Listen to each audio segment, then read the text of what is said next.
Deus quer que você reine. Cristo é a nossa redenção.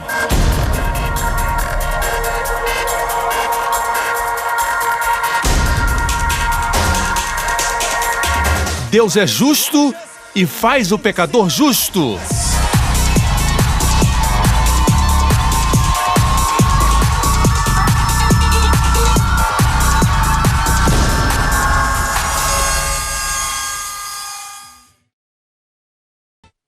Hoje com o pastor Joseph Prince. Aleluia! Isso aí, dê muitas glórias a Ele. Glorifique o seu nome, o nome de Jesus. Aleluia! Uma grande festa está acontecendo, uma grande festa para você. Hoje, amém? Você pode se assentar. Aleluia! Ele é o Senhor dos senhores, amém? Ele é totalmente amável. De todo jeito que você olha para ele, você vê belezas, excelências e glórias. E a Bíblia diz que você está nele, diante de Deus. Eu creio que tem corações partidos por aí. Creio que alguns estão desesperados, clamando por uma palavra da parte de Deus. Mas eu creio que a palavra de Deus não é para fazermos mais, mas vermos mais. Existe um princípio de interpretação bíblica chamado lei da primeira menção. E a primeira menção de lágrimas na Bíblia, no Antigo Testamento, são lágrimas de uma mulher. A primeira menção de lágrimas no Novo Testamento também são lágrimas de uma mulher. Eu creio que Deus recebe as lágrimas das mulheres como preciosas. Faz delas a primeira menção. Ele quer enxugar as suas lágrimas. Ele quer curar o seu coração. Ele quer te libertar. Mas o desafio que temos todos nós é este.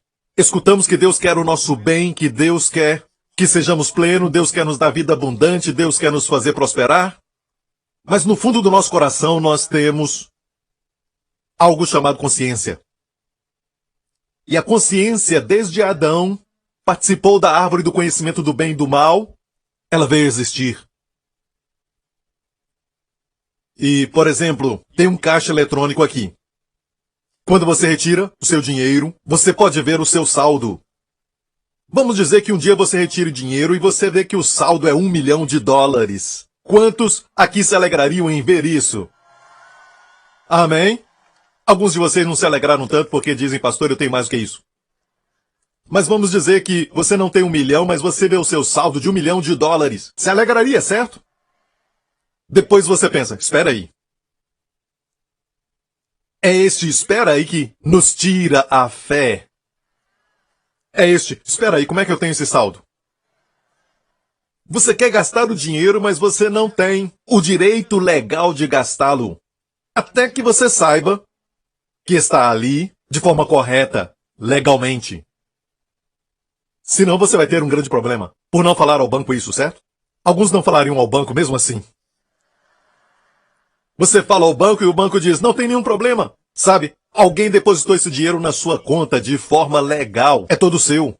Agora você tem um direito legal para usar esse dinheiro.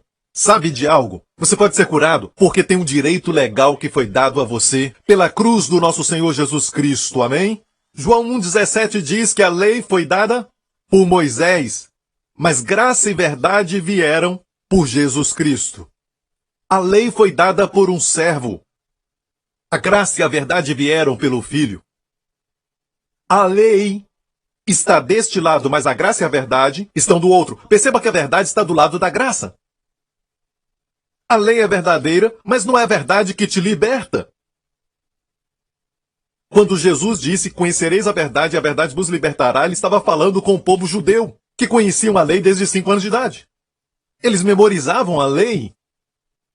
Mesmo assim, falou para eles, conhecereis a verdade. E a verdade vos libertará. A lei foi dada, você pode ouvir de uma distância. Poderia ter mandado um e-mail ou um vídeo com uma das minhas mensagens. Mas eu vim. A lei foi dada, mas graça e verdade vieram por Jesus Cristo. Aleluia!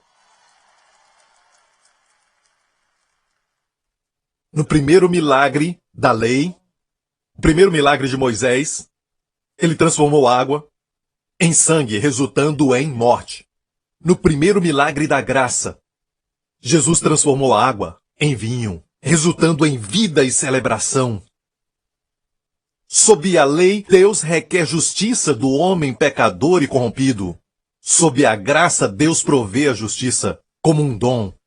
Sob a lei, Deus diz que de maneira nenhuma esqueceria os seus pecados, mas visitaria os pecados até a terceira e quarta geração. Sob a graça, Deus disse: serei misericordioso pelas suas injustiças, e de todos os seus pecados e iniquidades não me lembrarei.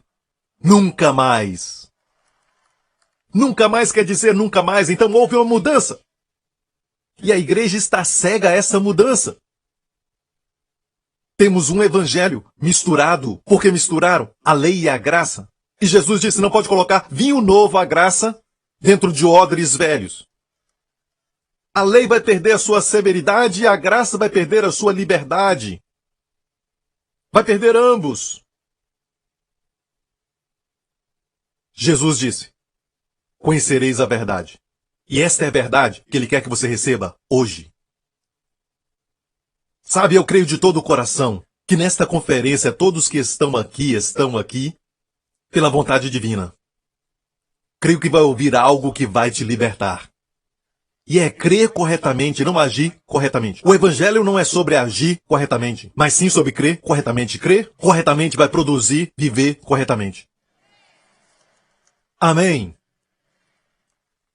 O sumo sacerdote de Israel é um lindo retrato daquilo que Jesus Cristo está fazendo, assentado à direita de Deus Pai. Por 2000 anos ele tem sido o sumo sacerdote da igreja. E a igreja está ignorante a respeito do que ele está fazendo à direita de Deus Pai. Ele não está lá tentando encontrar falhas em nós. Ele está lá nos representando diante do Pai. Amém. O sumo sacerdote de Israel representava a nação de Israel diante de Deus. Se não se importar que eu vire as minhas costas para você, ok. Menos ao bispo. Mas para vocês. Certo? O sumo sacerdote. Olha isso. Até de costas eu sou bonito. O sumo sacerdote de Israel representava a nação de Israel diante de Deus. Esse era o ministério sacerdotal. O profeta representava Deus ao povo. É dessa forma. O sumo sacerdote representava o povo. A Bíblia não diz que ele é o nosso profeta à direita de Deus Pai, mas diz que ele é o nosso sacerdote. Então a nação de Israel era representada pelo sumo sacerdote. Se a nação fosse má e o sacerdote fosse bom, Deus abençoava a nação porque Deus olhava para o sacerdote. Ele não olhava para a nação.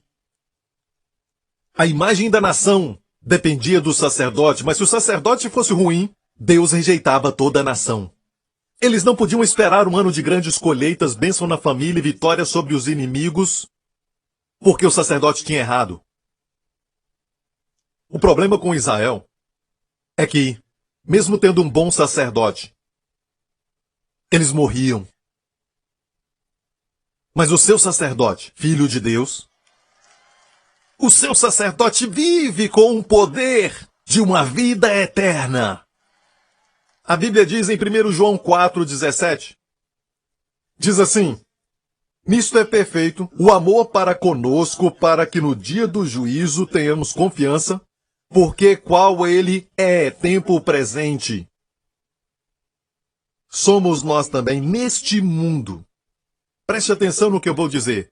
Olha, se a Bíblia dissesse como ele foi quando caminhou nas margens da Galileia, abrindo os olhos dos cegos, libertando os cativos, já seria muito bom. Mas não diz isso, diz qual ele é assentado à direita de Deus. Amém. Coroado com honra e glória. Toda autoridade dada a ele, no céu e na terra. Acima de todos os principados de poder, reino e domínio. Todo nome que existe, não só neste mundo, mas no mundo que virá. Qual ele é agora mesmo? Somos nós. Somos nós neste mundo.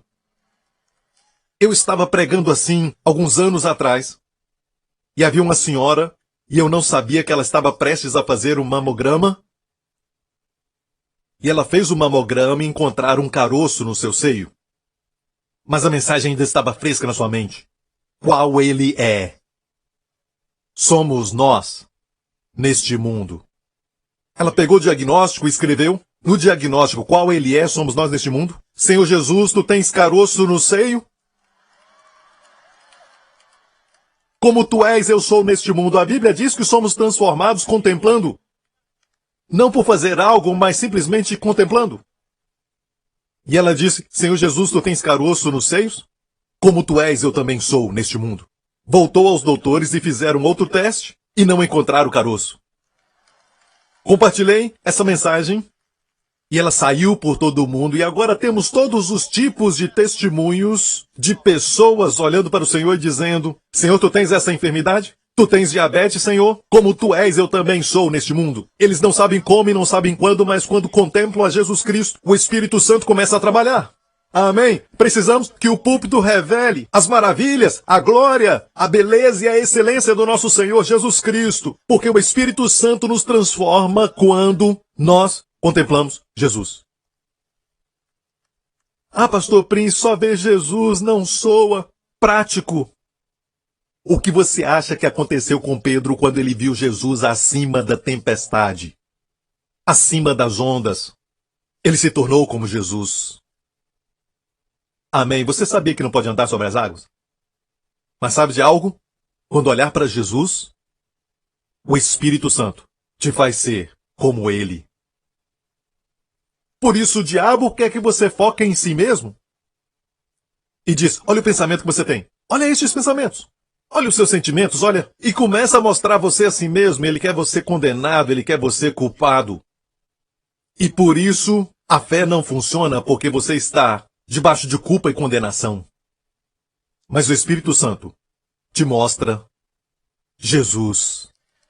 O Espírito Santo revela a Cristo. Jesus disse, quando o Espírito Santo vier, ele me glorificará. Amém? Mesmo quando você faz o certo. Você lê sua Bíblia, o diabo diz, você só leu 3 capítulos.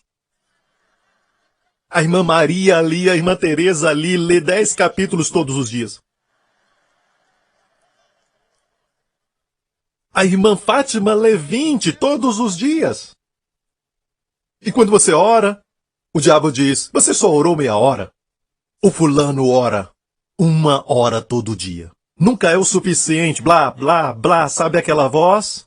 Não estou falando do seu marido, estou falando daquela voz do diabo, o inimigo.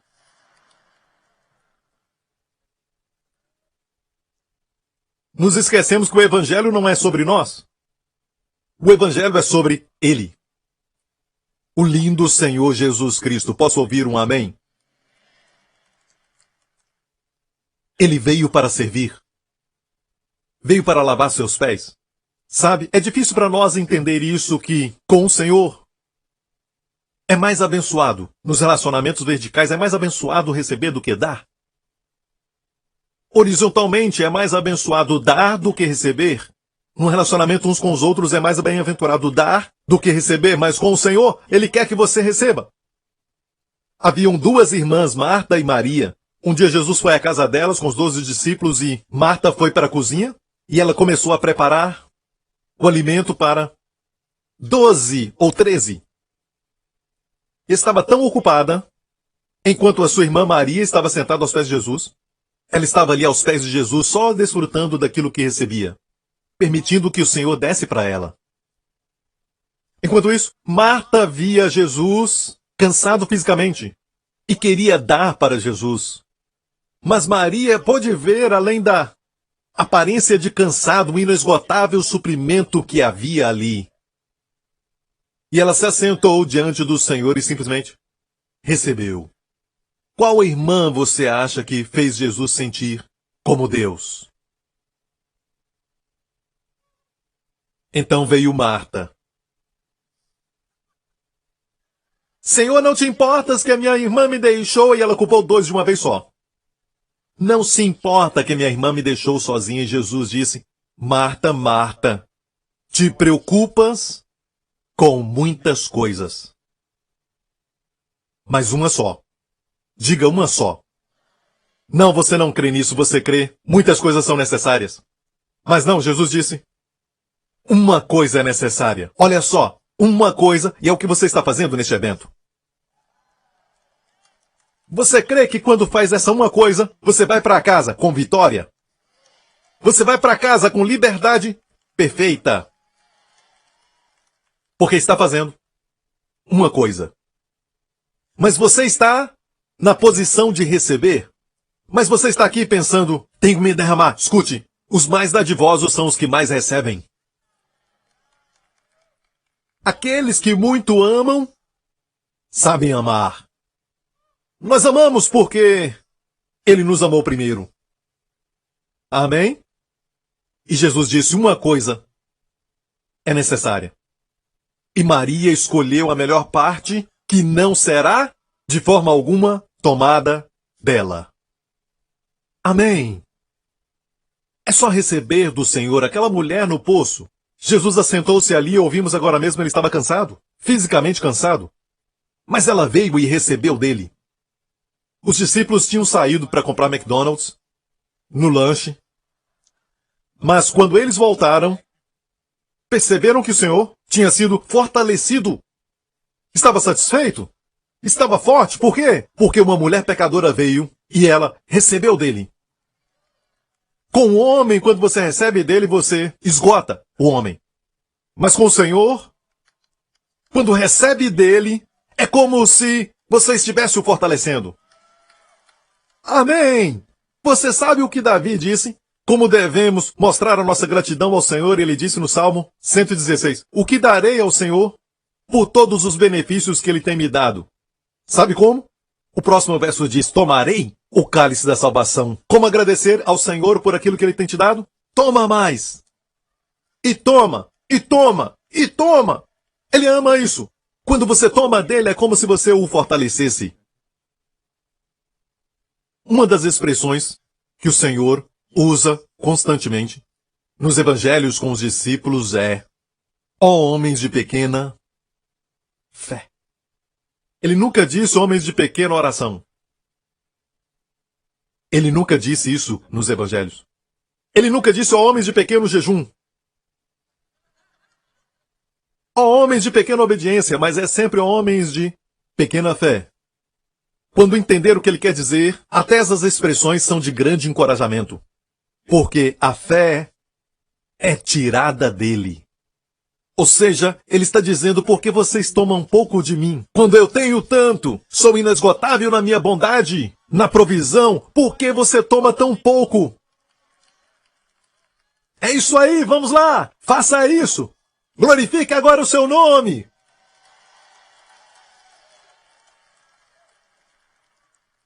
Jesus disse, o Filho do Homem não veio para ser servido, mas para servir. O que quer dizer isso? Quer dizer que ele veio para servir.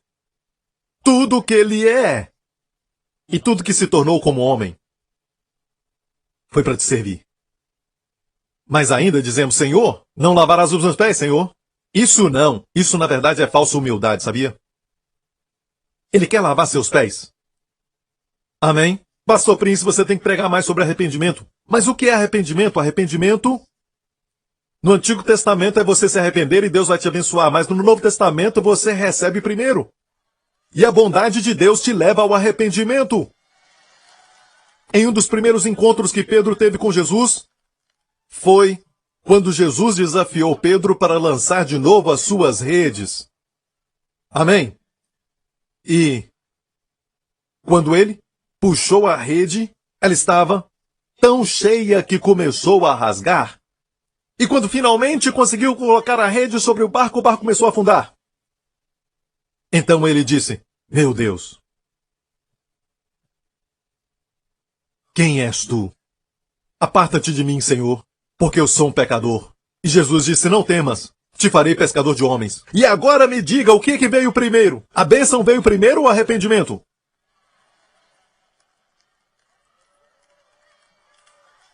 É a bondade de Deus. Nos esquecemos daquilo que o Evangelho está falando. Não é sobre nós, é sobre Ele. Bem, Pastor Prince. Tudo bem, mas Deus é um Deus que se ira também. A Bíblia diz que Deus é um Deus de ira. Eu te desafio e dou $1000 para cada um de vocês, neste lugar, que me mostre um verso que diz que Deus agiu com ira. Ele tem se irado, não seja enganado. Mas não existe um verso que diz que ele agiu irado, mas eu vou te mostrar Deus agindo com misericórdia. Abundante em bondade, sua ira somente dura por um momento. Mas sua misericórdia dura para sempre. A graça não é um ensinamento. A graça não deve ser um objeto da sua fé.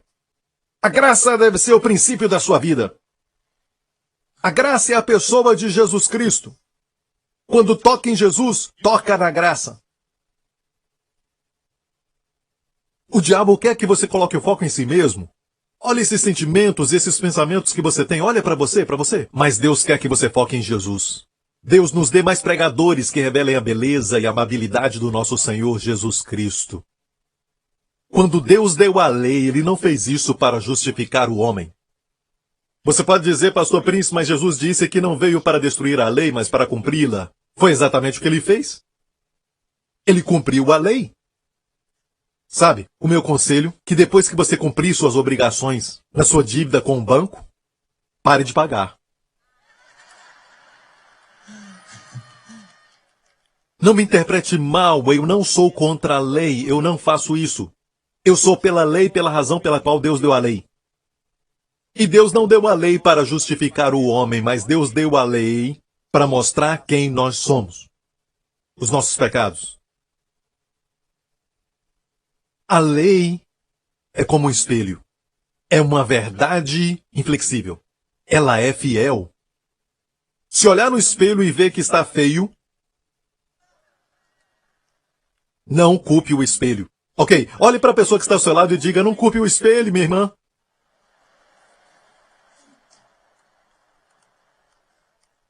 Então, a lei é como um espelho, e ela é santa, mas não te faz santo. Ela é justa, mas não imparte justiça a você. Porque pela lei vem o conhecimento do pecado. E de novo, muitos anos atrás, durante os meus estudos, o Senhor me disse, filho, quer saber o segredo para uma grande fé? Eu disse, sim, é lógico. Me fala, Senhor. E o Senhor disse, só 2 vezes mencionei nos evangelhos que alguém teve grande fé. Uma vez foi o centurião, e a outra vez foi a mulher sirofenícia. Ó mulher, grande é a tua fé. E Jesus disse, estude ambos e veja qual o denominador comum. Ao centurião, Jesus disse, verdadeiramente não tenho encontrado tamanha fé nem mesmo em Israel. A mulher sirofenícia, ó mulher, quão grande é a tua fé. E o Senhor Jesus disse, estuda os dois, e nesses 2 relatos está o segredo de uma grande fé.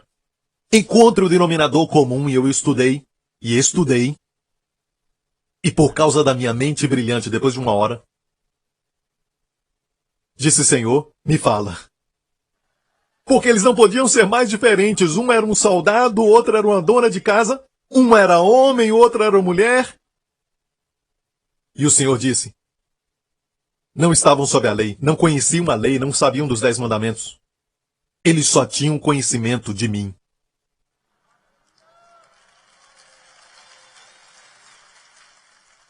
Eu nunca ouvi ninguém pregar sobre isso e pensei, meu Deus! Na verdade, eu dei ao Senhor a resposta típica. Porque o centurião tinha grande fé. Eu pensava que é porque ele era um homem de muita autoridade. E já ouvi alguns pregarem isso. Ele disse, eu mando um ir, ele vai, e outro vir, ele vem. O Senhor disse, ok. E aquela mulher? Não era um soldado? Amigos, a lei vai roubar a sua fé. Vai ficar preocupado consigo mesmo. Te faz ficar introspectivo. O bem que eu quero fazer, esse eu não faço. Porque eu estou me sentindo assim, porque eu estou pensando essas coisas contra Joseph Prince. Ele é um cara tão amável, tão bacana, e eu ainda penso essas coisas sobre ele. Senhor, por que eu estou me sentindo assim? Por que eu estou me sentindo mal? Por que eu estou me sentindo deprimido? Por quê? Eu, Romanos 7. E a saída de Romanos 7 é o que está escrito em Romanos 8, verso 1. Portanto, agora, presente, agora, nenhuma condenação há para os que estão em Cristo Jesus, como Ele é, somos também neste mundo.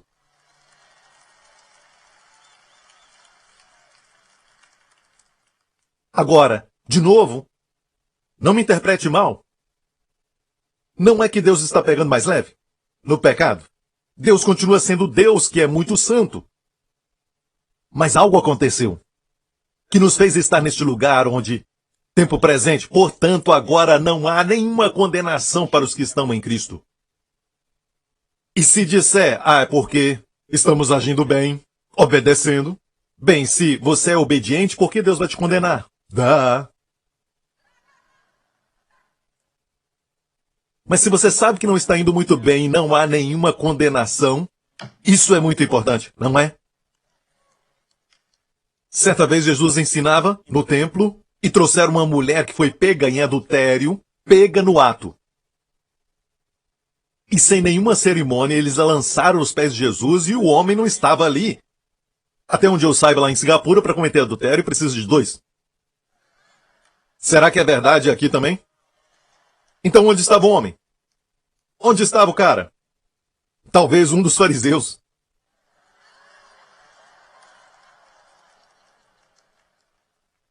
A lei era muito dura para as mulheres. E disseram, mestre, pegamos essa mulher no ato do adultério.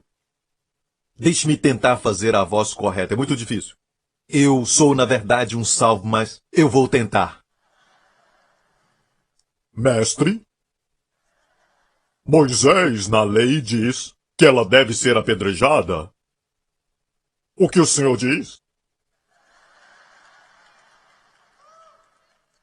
Qualquer semelhança é pura coincidência, ok? Os fariseus não são tão bonitos assim. Agora, se Jesus dissesse, não há apedrejem, diriam, você está quebrando a lei de Moisés. Se Jesus dissesse, podem apedrejar, ia confundir todas as pessoas ali, porque ele ensinava sobre o amor e a graça de Deus. A Bíblia diz que Jesus foi até o chão e com seu dedo escreveu no chão. Anos atrás orei e pedi ao Senhor, Senhor, o que escreveste? E o Senhor disse, não é o que eu escrevi, mas foi pelo fato que escrevi no chão. Quando eu fui em Israel, percebi porque vi o modelo do templo durante o tempo de Jesus e percebi que o lugar onde os rabinos e os doutores da lei ensinavam, onde Jesus estava, não é um chão de terra, mas sim um chão de pedras. Era o dedo de Deus escrevendo nas pedras. Ou seja, ele dizia, vocês querem falar comigo sobre a lei? Moisés disse que deveria ser apedrejada. Vocês querem falar comigo sobre a lei? Eu sou o que dei a lei. E era como se Jesus liberasse a plenitude da luz, da santidade, da lei sobre a consciência deles quando disse, aquele que não tiver pecado entre vocês, jogue a primeira pedra. E ele se abaixou de novo, com os dedos escreveu no chão a segunda vez. Quantas vezes Deus deu a lei? 2. Da primeira vez que Deus deu a lei, não chegou ao pé da montanha. Moisés as quebrou. E Deus disse, sobe de novo. E Deus deu outras tábuas dos 10 mandamentos. Dessa vez Deus disse, coloca debaixo do propiciatório. Eu não quero ver. A misericórdia triunfa sobre o juízo. Amém. É por isso, quando você volta à lei, você cai da graça. Quer dizer que se você cai da graça é porque a graça está por cima.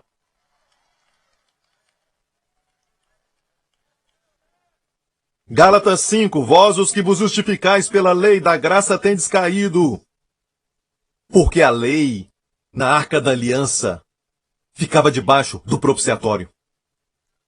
A graça está mais alta do que a lei. Para voltar à lei, tem que cair da graça.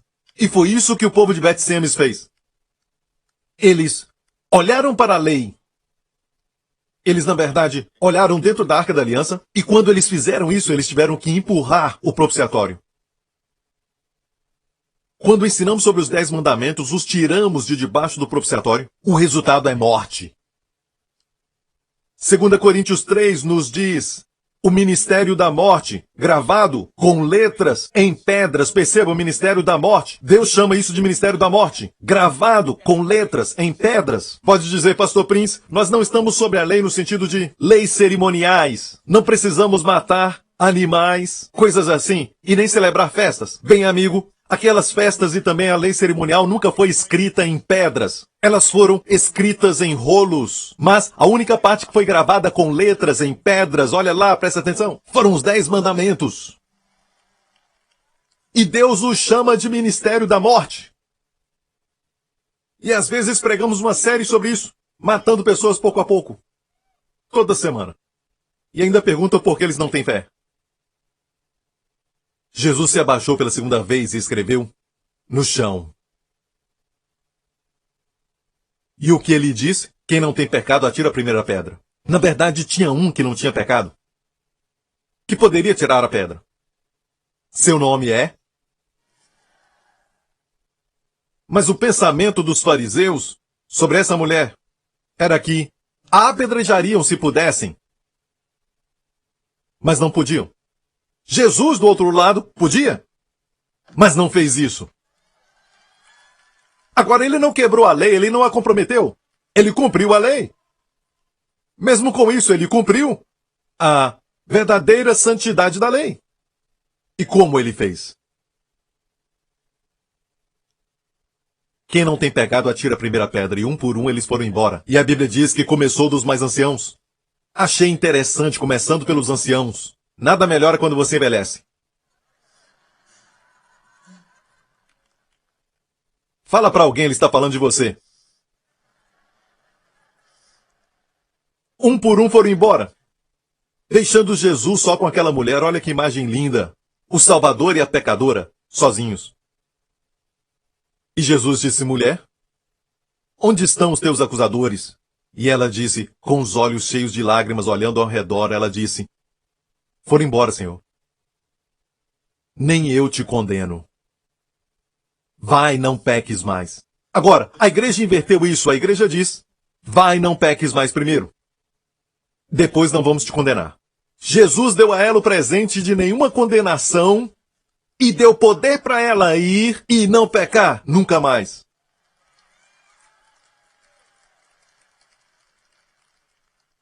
Quando ela foi embora, Jesus disse ao Pai, coloca isso também na minha conta.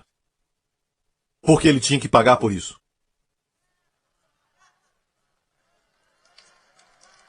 Olha bem, não é que Deus está pegando mais leve no pecado? E por isso não há nenhuma condenação. Não, não. 1000 vezes não. Deus é Deus, ele continua sendo Deus. Ele é um Deus muito santo. Mas a razão por que não há condenação para você e eu é porque há 2000 anos atrás, naquele velho madeiro, Jesus, Filho de Deus, foi pendurado por nós. E Deus liberou sua ira santa e indignação contra todos os nossos pecados que Jesus carregou no seu corpo. E açoite, e mais açoite, e mais açoite, e mais açoite, e mais açoite, e mais açoite da lei que foi quebrada. Ele levou sobre o seu corpo e Jesus absolveu tudo isso e clamou uma vez, está consumado!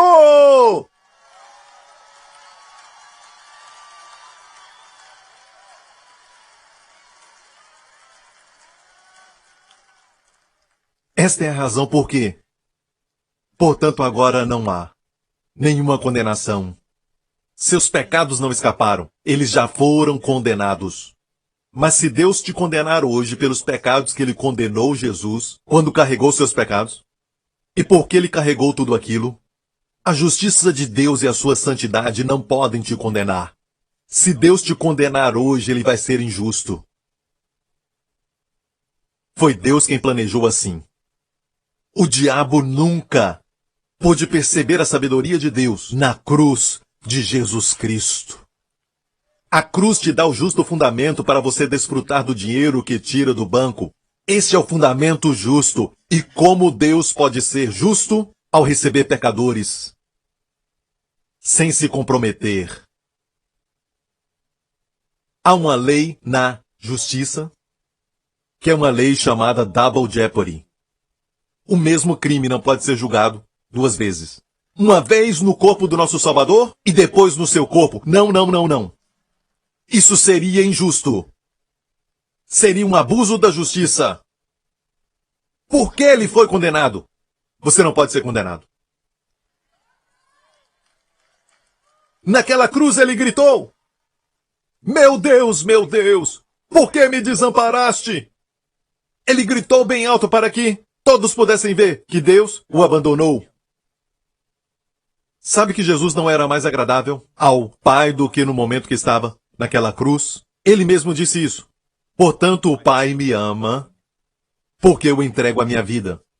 Então, é um mistério. Para o Pai, Jesus não era mais agradável até o momento que obedeceu até o momento da morte. E morte de cruz. Mas como Deus, ele virou as costas para a vítima. Deus virou as costas para Jesus. E Jesus clamou bem alto pela primeira vez, dizendo, e você vai ver nos evangelhos que Jesus sempre falava com Deus, Deus o Pai como o meu Pai está comigo. O Pai não me abandonou. O Pai é quem faz as obras, sempre o Pai. Ele não chamava o Pai de meu Deus. Mas pela primeira vez na cruz ele gritou, meu Deus, por que me desamparaste? Ele estava tomando nosso lugar, para que eu e você possamos gritar hoje, meu Pai, por que me abençoaste? Quero te fazer uma pergunta. Jesus merecia ser a maldição? Não! Como ele se tornou maldito? Por você e eu na cruz. Ele recebeu. Você merece ser abençoado? Não! Nem eu! Merecemos o inferno. Mas sabe de algo? Somos abençoados. Como? Recebemos! Pela troca divina! Quando foi pendurado na cruz, meio-dia se tornou meia-noite. Quando o Filho de Deus se tornou oferta pela expiação, assim como quando ele nasceu neste mundo, meia-noite se tornou meio-dia. Quando os anjos apareceram à noite cantando glória a Deus nas alturas, e boa vontade aos homens e àquele que é bem. Ele disse, desviaste para longe de mim amigos e companheiros, para que você tenha sempre amigos e companheiros ao seu redor. Por que me desamparaste para que você e eu, Deus possa dizer a nós, nunca te deixarei. Nunca. Nem te abandonarei.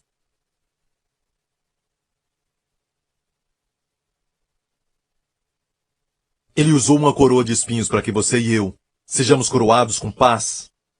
A grande paz que excede todo o entendimento. Receba isso agora mesmo em nome de Jesus. Sabe, a primeira área onde Jesus derramou seu sangue foi no jardim. E existe uma condição na ciência médica, e eu esqueci o termo que eles usam, mas diz que quando está debaixo de muito estresse, em excesso, os vasos capilares rompem. E o seu suor e sangue se misturam. E a Bíblia diz que Jesus suou sangue. Só por pensar em se tornar pecado na cruz, o fez suar sangue. Dá para imaginar o Filho de Deus que não conheceu o pecado? Que só em pensar em se tornar pecado, o fez suar sangue, muito mais quando ele se tornou pecado. Ou como ele te ama. Ele te ama. Você é amado. E o perfeito amor lança fora todo medo. Perfeito amor não é o seu amor por Deus, mas o amor dele por você. O seu amor nunca pode ser perfeito. O amamos. Porque ele nos amou primeiro.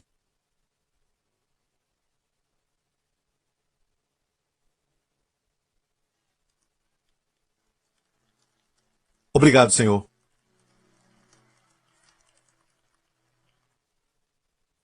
Jesus disse, as raposas têm covis e as aves do céu têm ninhos, mas o Filho do Homem não tem onde reclinar a cabeça. Ele veio como estrangeiro divino ao nosso mundo, de muito longe, para nos amar. Não encontrou lugar para reclinar a cabeça. Mas finalmente, na cruz do Evangelho de João diz, quando gritou está consumado, inclinou a sua cabeça e rendeu seu espírito. Essa é uma posição de poder. Muitas pessoas morrem e a cabeça cai. No caso de Jesus, ele inclinou a cabeça. A mesma palavra usada no grego, para. O Filho do Homem não tem onde reclinar a cabeça. Ele finalmente encontrou o seu descanso. Enquanto te amava. Enquanto te salvava. Enquanto te redimia. Enquanto pagava por sua redenção. Mulher! Está livre!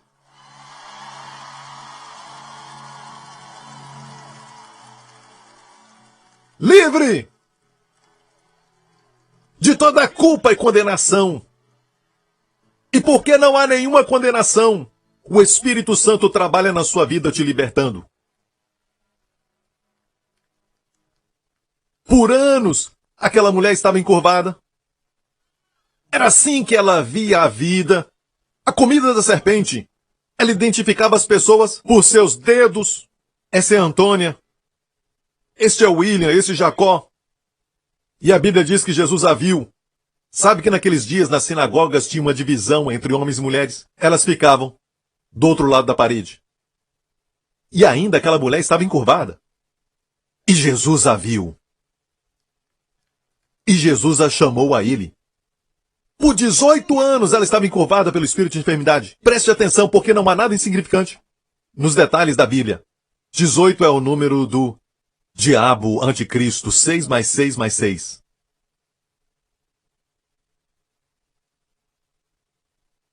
Ela sempre ficava olhando para a vida, olhando para a poeira.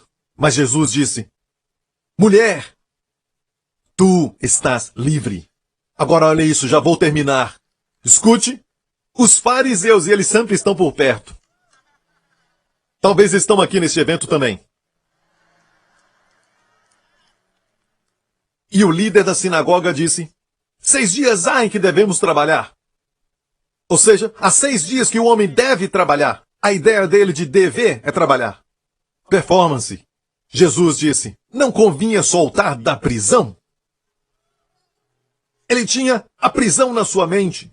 Ele tinha performance na sua mente. Ele tinha lei na sua mente. Jesus tinha amor na sua mente. Jesus tinha liberdade na sua mente. Jesus tinha abertura de prisão na sua mente. Homem deve trabalhar, Jesus disse. Essa mulher deve ser liberta. E eu declaro para você hoje, essa noite, mulher, tu estás livre. Dê glórias a Ele, aleluia!